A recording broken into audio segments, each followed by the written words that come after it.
सत्याचा शोध, जनतेचा आवाज आणि अन्यायाविरुद्ध निर्भीड लढा.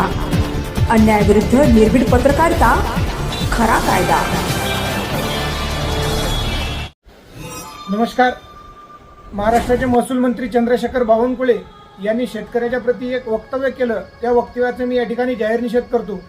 चंद्रशेखर बावनकुळे असे म्हणाले की शेतकऱ्यांना कर्जमाफी देताना आम्ही गाडी बंगला पाहून शेतकऱ्यांना कर्जमाफी देणार आहोत आणि प्रवीण परदेशी यांच्या समितीचा अहवाल आल्यावरच आम्ही कर्जमाफी करणार आहोत. सर्वप्रथम तर त्या प्रवीण परदेशी यांना एसी मध्ये बसून शेतकऱ्यांचा व्यथा काय ढेकळं करणार आहेत का?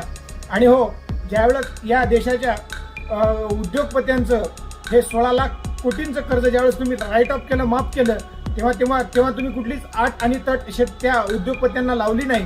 आणि तसेच ज्यावेळेस तुम्ही कर्मचाऱ्यांना 8वा 7वा आणि 8वा वेतन आयोग लागू करता, त्यावेळेस तुम्ही म्हणता का आम्ही कलेक्टरला, सीओना आणि क्लास 1 क्लास 2 अधिकाऱ्यांना यामध्ये आम्ही बसवणार नाही, त्यांना त्यामध्ये पात्र करणार नाही.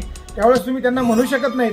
आणि ज्यावेळेस शेतकऱ्यांचाच विषय येतो त्यावेळेस तुम्हाला शेतकऱ्यामध्ये गटतट पडायची आहे. शेतकऱ्यांना ज्यावेळेस कर्जमाफी द्यायची आहे तेव्हा तुम्हाला अटी तटी लावायची आहे. अरे, जनाची नाही मनाची आपल्याला वाटली पाहिजे. शेतकऱ्यांना कर्जमाफी देताना ज्या शेतकऱ्यांच्या नावावर शेती आहे, ज्या शेतकऱ्यांनी बँकेचा कर्ज घेतलेला आहे, त्याच्या सातबारावर बोजा आहे, त्यांची तुम्ही सरसकट सातबारा कोरा करतो असं म्हणले होते, त्यांचा तुम्ही कोरा केला पाहिजे. नव्हे तर तुमच्यात जर हिंमत असेल तर निदान तुम्ही 5 लाखाची तरी शेतकऱ्यांची कर्जमाफी केली पाहिजे, असं आमच्या शेतकऱ्यांचं मागणं आहे.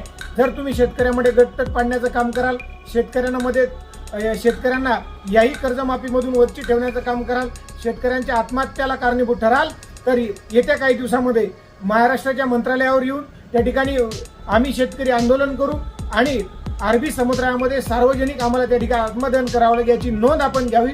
म्हणून आपल्या या वक्तव्याचा जाहीर निषेध करतो.